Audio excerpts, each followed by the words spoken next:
आज हम करेंगे NCERT क्लास 9 इकोनॉमिक्स के chapter food security in India का 11th मॉड्यूल। पिछले मॉड्यूल में हमने डिस्कस करा था the condition of overflowing grains in granaries of India and what leads to the increase in minimum support price, जो हम कहते हैं MSP, and also its impact. अब आज हम करेंगे डिक्लाइन ऑफ PDS। PDS के बारे में तो हमने पिछले मॉड्यूल्स में पढ़ा है। PDS मतलब पब्लिक डिस्ट्रीब्यूशन सिस्टम। यह वह सिस्टम है जो FCI के गोडाउन्स में जो ग्रेन स्टोर किए गए हैं उनको poor section of the society में डिस्ट्रीब्यूट करता है। ये एक ऐसा सिस्टम है और इसीलिए इसे पब्लिक डिस्ट्रीब्यूशन सिस्टम कहते हैं। अब आज हम क्या पढ़ेंगे? आज हम पढ़ेंगे डिक्लाइन ऑफ PDS। अब डिक्लाइन ऑफ PDS के दो फैक्टर्स हैं, टू फैक्टर्स। पहला है मैल प्रैक्टिसेस ऑफ PDS डीलर्स, दूसरा है changing policies of PDS like the TPDS and APL। PDS तो होता है पब्लिक डिस्ट्रीब्यूशन सिस्टम और TPDS होता है टारगेटेड पब्लिक डिस्ट्रीब्यूशन सिस्टम। और APL क्या होता है? APL होता है अबव पॉवर्टी लाइन। PDS को एफिशिएंटली रन करने के लिए PDS डीलर्स होते हैं। कौन होते हैं? PDS dealers. पर it has been found that PDS dealers resort to certain practices जिसके कारण the whole system of PDS has declined. तो अब ये क्या करते हैं PDS डीलर्स, जिस वजह से the whole system of PDS has declined? तो उसको हम डिस्कस करते हैं। जो PDS डीलर्स हैं वो अक्सर ग्रेन्स को ओपन मार्केट में डाइवर्ट कर देते हैं, मतलब ओपन मार्केट में उसको सेल कर देते हैं। ओपन मार्केट मतलब जो शॉप्स होती हैं, जो मार्केट में शॉप्स होती हैं, खुली शॉप्स, उनमें वो सेल कर देते हैं। और वो क्यों करते हैं ऐसे? वो इसलिए करते हैं so that they get a better margin, मतलब उनको ज्यादा प्रॉफिट हो। तो ये गलत काम है ना कि ग्रेन्स जो PDS के लिए रखे गए हैं उनको आप जाके ओपन मार्केट में सेल कर देते हो।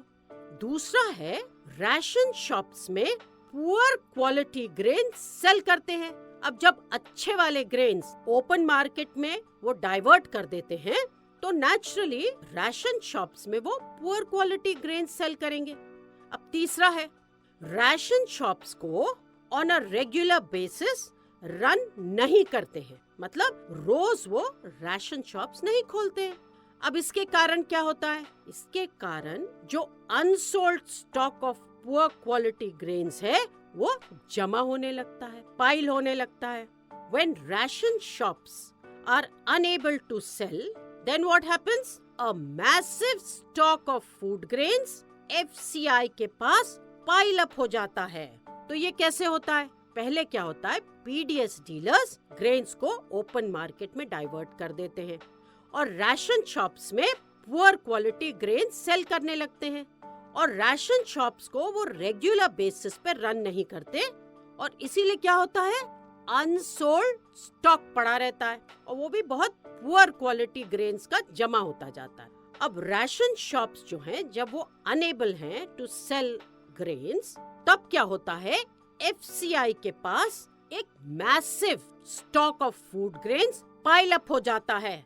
और ये तो आपको पता है कि FCI में जब ओवरफ्लोइंग फूड ग्रेन्स होते हैं, मतलब massive stock of food grains होते हैं, तो वो किस तरह से डिस्ट्रॉय हो जाते हैं, रॉट हो जाते हैं और उन्हें रैट्स खाते हैं।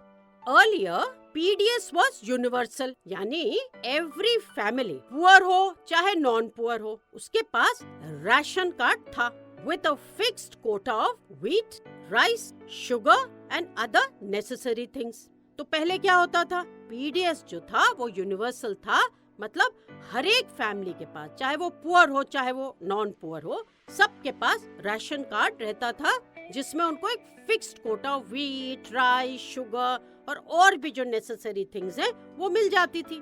But with the introduction of TPDS मतलब targeted public distribution system and APL ration shops poor के लिए बहुत बेनिफिशियल नहीं है एंड मोर ओवर प्राइस जो उनकी है वो ओपन मार्केट की तरह हाई होती है।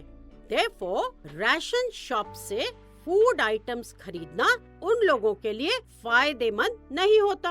अब क्या हो गया? पहले तो पीडीएस यूनिवर्सल था, मगर जब से targeted public distribution system start हुआ और अबव पॉवर्टी लाइन जिनके पास वो वाला राशन कार्ड था, तब से ये जो पीडीएस का सिस्टम है वो पुअर के लिए बहुत बेनिफिशियल नहीं रहा। क्योंकि क्या हो गया, जो प्राइस थी आइटम्स की वो डिफरेंट हो गई for BPL and APL, above poverty line and below poverty line. तो अब क्या हुआ, पुअर के लिए बहुत बेनिफिशियल नहीं रह गया था यह पीडीएस सिस्टम, क्योंकि जो लोग जरा भी अबव पॉवर्टी लाइन होते थे उनके लिए प्राइस बिल्कुल डिफरेंट था।